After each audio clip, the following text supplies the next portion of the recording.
Hi, my name is Greg, and you're listening to Catholic versus Atheist. Tell the listeners a little bit about yourself, if you would please, who you are, what you believe, and how you came to believe what you believe. I am an atheist, although I didn't always know that word. I was raised to be a good Catholic boy, but figured I had missed a lesson or a sermon or some such, given that everyone else around me seemed to believe. I was probably in my late teens when I heard the word atheist and realized that's what I was. I don't subscribe to any god or gods. As for what else I may or may not believe, I like to think it's based on my best assessment of the available evidence. Can you take us back to your childhood? What sort of philosophy dominated the home? My father was in the military, a little bit rigid and disciplined and whatnot. Religion on both sides of the family, Protestantism on my dad's side and Catholicism on my mom's side, and it was expected that we would believe in a God and be respectful of religion. Grew up in a trailer through some pretty difficult winters and always saw it as an adventure more than a hardship or anything like that. A bit of feminism. My mother was strong-willed, independent, wanted to work. That caused some contention in the family amongst the menfolk, but she eventually won her argument and got a job, and life continued, and now is now. Can you talk about your earliest memories of how you categorized God and religion when you were very, very young? Well, it's as far as recollection goes, there's basically two times of life: before 10 years old, approximately, and after 10 years old. Before 10, of course, we were regular Sunday churchgoers, and I was always puzzled by church. I remember one sermon specifically where the priest was talking about an all-loving, forgiving, benevolent God, and then the tone switched to hellfire and damnation and vengeance. And at that particular instant, the collection plate passed by, and I sort of connected the dots and thought to myself, well, I see a problem here. And I decided that, well, no, I don't belong to this community. I don't believe what they believe, nor do I have any preference to be or believe what they believe. How old are you now?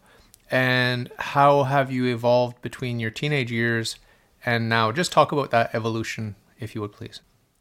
Sure. In my 50s, now mid-50s.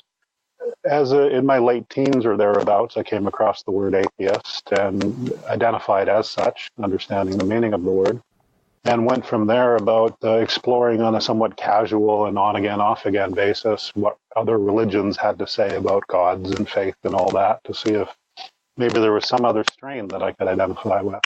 It was more of an educational pursuit than a quest for faith or religion. So I kept that up until my mid-20s. So in through my 30s and 40s, I did some personal investigation into related matters just to assure myself that I was aware of all the arguments being made on both sides. And in recent years, that's become more of a diligent affair. I'm trying to wrap my head around how folks like you believe in a God and accept the arguments that people tend to make for gods. And I think I've heard pretty much all of the arguments, and I've heard enough Christians. I'm a big fan of Justin Brierley's Unbelievable, to try and get more perspective from believers, why they believe, how they believe, what evidence they rely on. And I'm not the least bit impressed, frankly. I want to scream at my computer when I'm listening to the likes of Unbelievable. But I understand that they're doing it all in good faith. They believe what they believe, even if I'm not sure they believe the evidence they offer. You need to understand that in my case, it's an experiential, existential conversion experience that I had. And then faith seeks understanding. This is a project of the Middle Ages. You can look at people like St. Augustine and then all the way through to St. Anselm and beyond into the scholastics and St. Thomas Aquinas, always seeking understanding, but that we take it for granted that there is no understanding without faith. We need to have faith first, right? So any sort of post hoc argumentation will be from the comfort of our faith, which we are firmly established in experientially and existentially. It's a contact It's an encounter with a person, the person of God.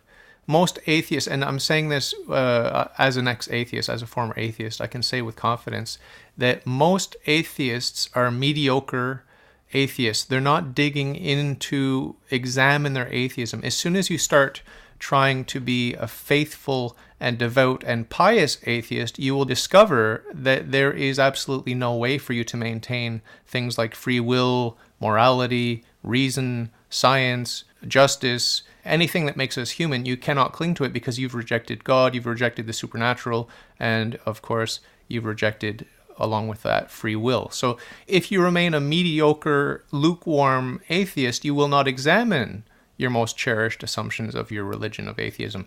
But as soon as you start examining it, you will come to the conclusion that you have to jettison free will and reason and science and everything else. No, I disagree with that entirely. Atheism just takes a position on a claim that gods exist. And my response to that would be, show me your best evidence and let's have that conversation. But when you offer your best evidence for gods, I take that as, okay, I hear you, but I'm not persuaded even in the least that that's good evidence for the existence of gods. That's all I mean by atheism. I don't see any evidence that gods do or even could exist, as I understand the definition of God or gods that most people seem to be using. Do we have free will? Perhaps we don't, but it certainly feels like we do. And the way we get along and live with each other is on the assumption that we do.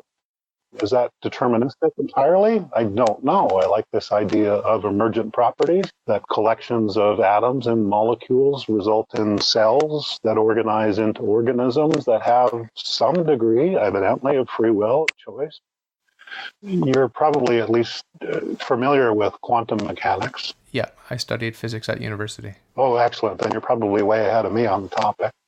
But there seems to be some degree of uncertainty in all this. You smash two atoms together at the same speed in the Large Hadron Collider, for example, they get different outcomes. And they're compelled then to examine the data for more likely than not this over the other thing.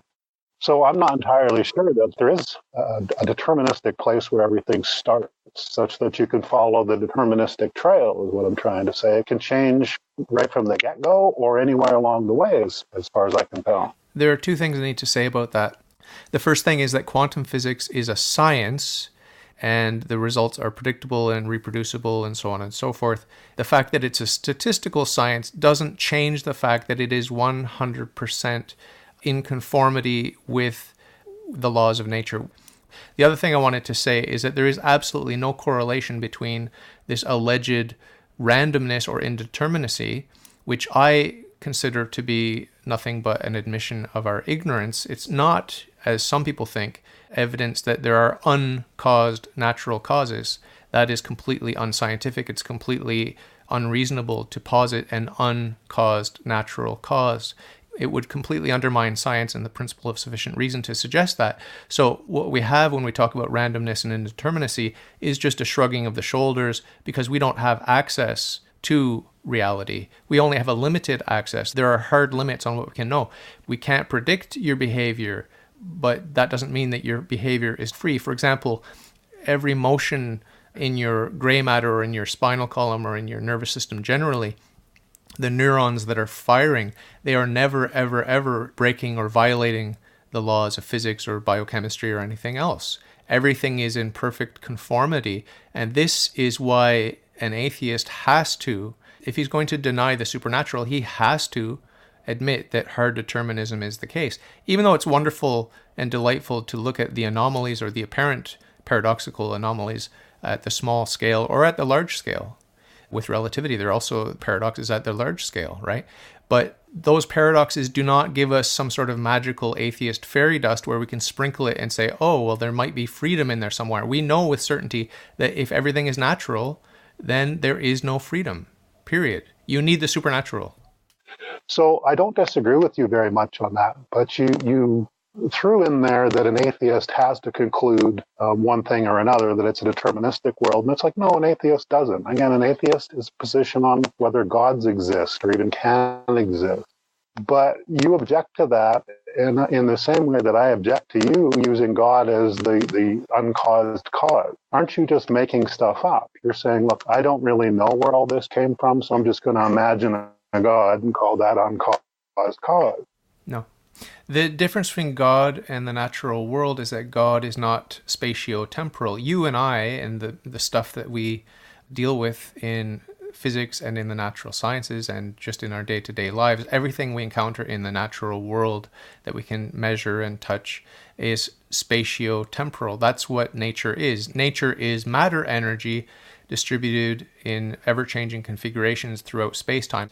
And that's why science, natural science, is limited, and we need to go to philosophy and use pure reason to deduce by a reduction to absurdity proof that the first cause cannot be natural. It has to be supernatural. Why?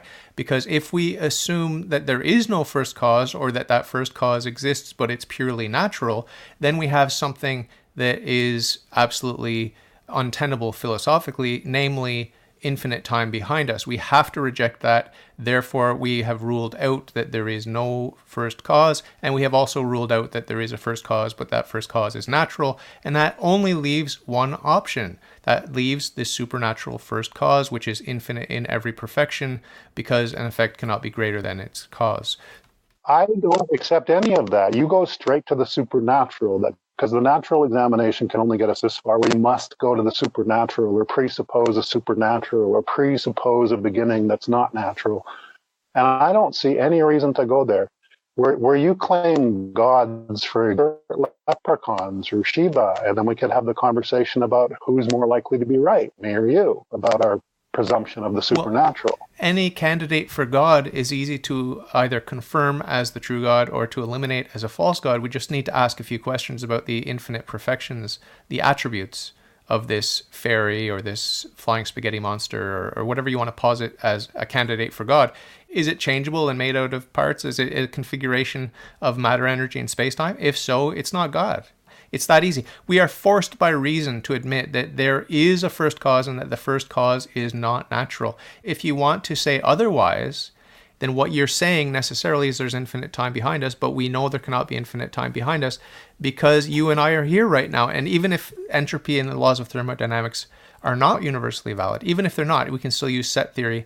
Just picture yourself in line and you're trying to get up to the counter. You took your number, and there's a certain number of people ahead of you, right? So there's a finite amount of time you'll have to wait before you can go up to the counter. But if someone jumps ahead of you in the line, that's going to delay you. And if two people jump in front of you in the line, that'll delay you twice as long, and three people 3 times as long, and so on and so forth. But if infinite people jumped ahead of you in line, you would never go up to the counter. And by going up to the counter, you can picture that as being born out of your mother's womb into the world. So you have been born. Your turn has arrived. You've come to the counter. That means there are not infinite people jumping ahead of you in the line. So we know with certainty, even if entropy is not the case, we know with certainty that the universe has a beginning, and that beginning, that first cause, is not natural. Let's say I agree with you all the way up to there. There's a causal chain, that it started somewhere from something somehow. Don't know.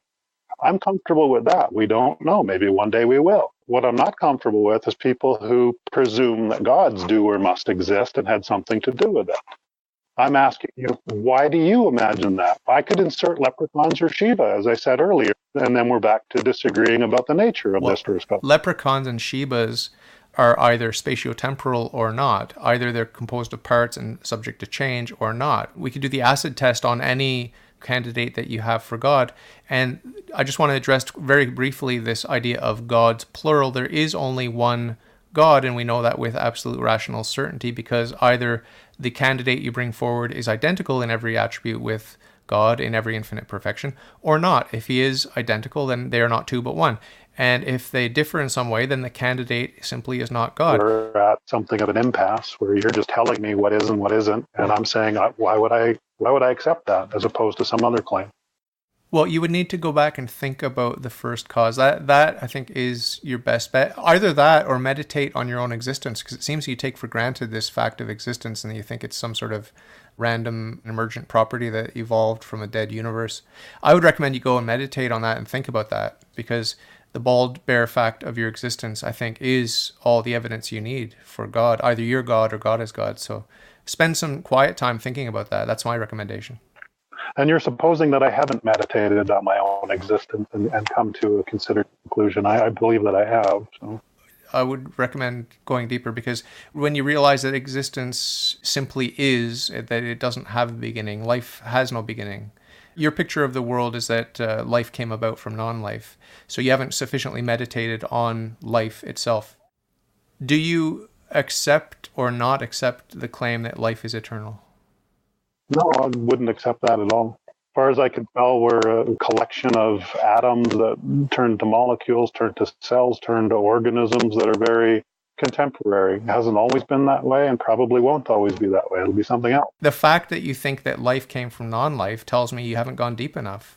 Didn't say that. I said, do you believe that life is eternal or not? You said no.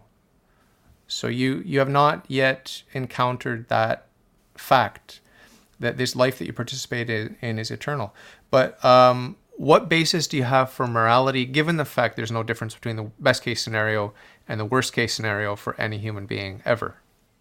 I think it was Rawls who put the argument out that if you can imagine having the capacity to create a world that you would be inserted into, but you don't know what position you would be inserted into, what would you like that world to look like, right? So I imagine it's not very hard for me to imagine that, well, at a minimum, I want a nonviolent world. I want a world where people aren't constantly threatening me or my stuff. A world in which I have security of person and property, first and foremost, right? Because the material world we live in, we value property, we value things, we possess things, we want to keep things, we don't want other people stealing our stuff or harming us. So from that premise, then we can start to build a world that's examinable logically and really as to what gives us at least that or something better than that. Yeah, but there's no principle that you can give to the selfish psychopath to curb his behavior. You just need to use a big stick. The basis of morality is whatever the group decides they're going to enforce by threats of violence and taking away your freedom. There is actually no principle that you can give to the selfish psychopath or sociopath. You just have to use a big stick. Yeah, and your stick would be God, right? Fear God. No, my morality is based on the reality that we have free will, we have reason, and we can choose higher goods or lower goods, and we can make these choices, and they do have consequences. You have no principle to offer him. He's going to try to maximize his pleasure during his 100 years on Earth, and believe me, his approach will be radically different from your nice guy approach. Probably, yes, I accept that. So then we're dealing with a remedy of sorts, right, to address the psychopath. You don't have a principle, though. You have nothing to say to someone who says that I cheat in this way, I cheat in that way, but I have an airtight plan where I'll never be caught, I will never have to be punished in this life, and there is no afterlife. So as long as I can get away with it in this life, I'm living large, I'm enjoying my life more than you are because you're trying to be a goody-goody and you're trying to please your neighbors and you're trying to maximize everyone's pleasure. Well, I'm choosing to maximize my own pleasure and I'm getting away with it, and there's absolutely no principle that you have to offer me because you're an atheist. Whereas if I were to meet this person, I could put the fear of hell into them and they have a lasting consequence that differentiates the outcome based on the worst case scenario if they do the wrong choices, or the best case scenario if they strive to do the right thing for the right reasons. Do you see the difference? I have principles and you only have a groupthink. Why can't I do the same thing in real time in real world? Put them in jail, remove them from the rest of society. Because he's sophisticated and he's not going to get caught. And he's laughing at you. No, that has nothing to do with atheism. No, but listen, two atheists are discussing their morality, okay? Neither one believes that there's any afterlife. Both of them believe that total annihilation awaits them no matter what they do. And they're talking to each other and they're comparing notes on morality. And one person says, I try to use John Rawls' theory of justice. And the other one laughs at you and says, you're a complete fool wasting your life. I have so much money and pleasure and power and I have the respect of my community because I know how to play the game and maximize my individual pleasure. You've been sucked into some groupthink where you're trying to please your neighbors and everyone else and be a nice guy. There's nothing you could say to that guy. There's no principle that you could say to him. He's winning in the game of life in the atheist worldview. Well, there is, in fact, a lot I could say to that person. Now, I will agree with you as to whether it's going to be effective or not remains questionable if they are, in fact, a psychopath.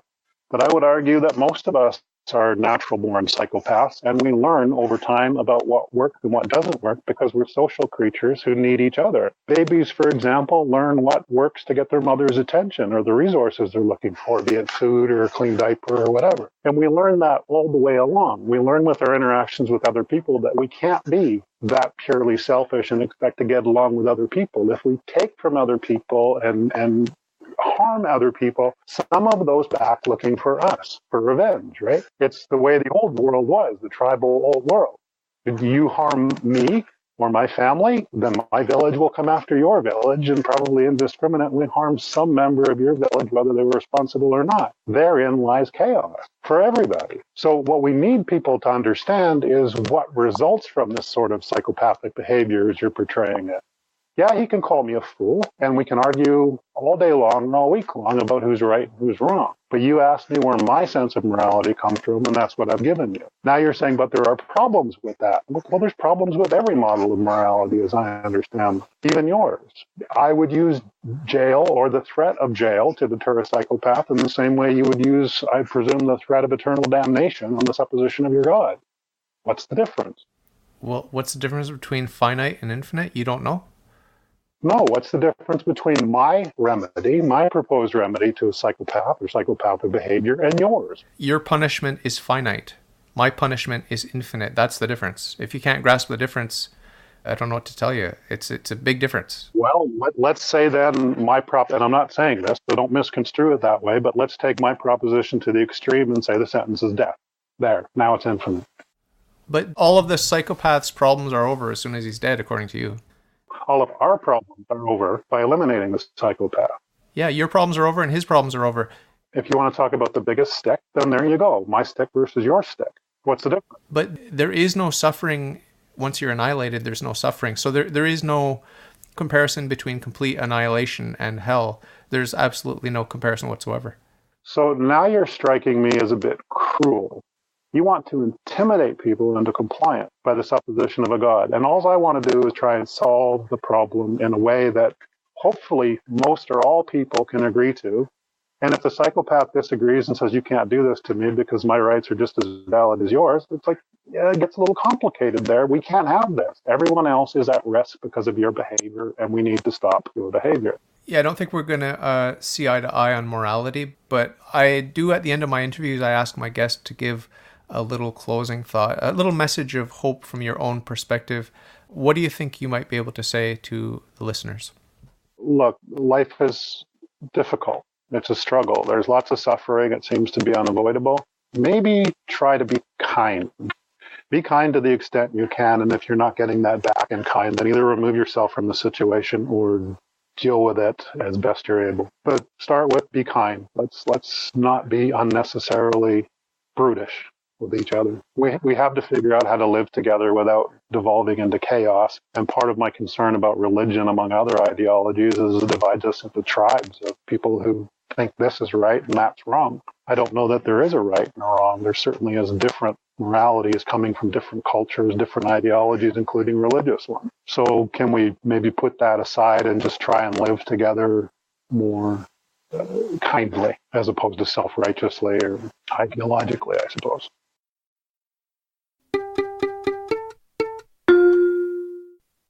If you like your worldview, if you think it's swell, if you got some questions, ask me and I'll tell. All you got to do is ask. All you got to do is ask.